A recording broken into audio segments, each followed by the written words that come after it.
भावा, झाली का तुझी स्टोरी टाकून माझ्याविषयी?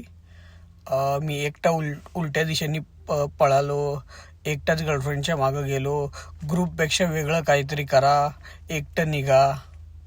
अरे चुत्या कुठला! तिथं बस थांबली होती अँटार्क्टिका बस स्टेशनमध्ये. माझे घरचे त्याच्या आतमध्ये चढले होते आणि मला फक्त जोरात हागायला लागली होती म्हणून मी परत उलट्या दिशेला निघालो होतो भाऊ. आणि त्याच्यात तुम्ही वरतून खालून माझ्या मागून कॅमेरा आणून दाखवताय की उलट्या दिशेला चाललोय. अरे मग हागायला 4 लोकांना घेऊन जाणार का मग मी? तुम्हाला काय अक्कल वगैरे आहे का नाही का रे? 2 दिवसाची फक्त सुट्टी घेतली, त्याच्यामध्ये पण तुम्ही मीम बनवून टाकला. अरे भावा, तू पण 9 to 5 करतोय आणि मी पण 9 to 5च करतोय. आपण काय वेगळं नाही करत आहे का? मी जगा वेगळं नाही करत आहे.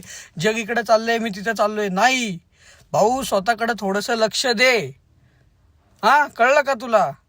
अरे तुला जेवताना साधा तुझा ज्युनियर पण बोलत नाही रे. जेवताना तू सिनियरकडं कुठं अपेक्षा ठेवतो?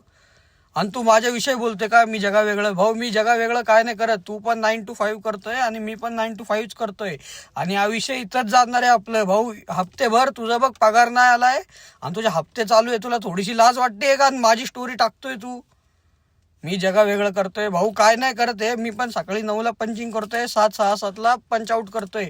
काही जगा वेगळं होणार नाही आहे आयुष्यात. 2 दिवसाची फक्त सुट्टी घेतली होती, तिथं फिरायला गेलो, तिथं तुम्ही घातली, मीम बनवल्या, सगळं केलं राव.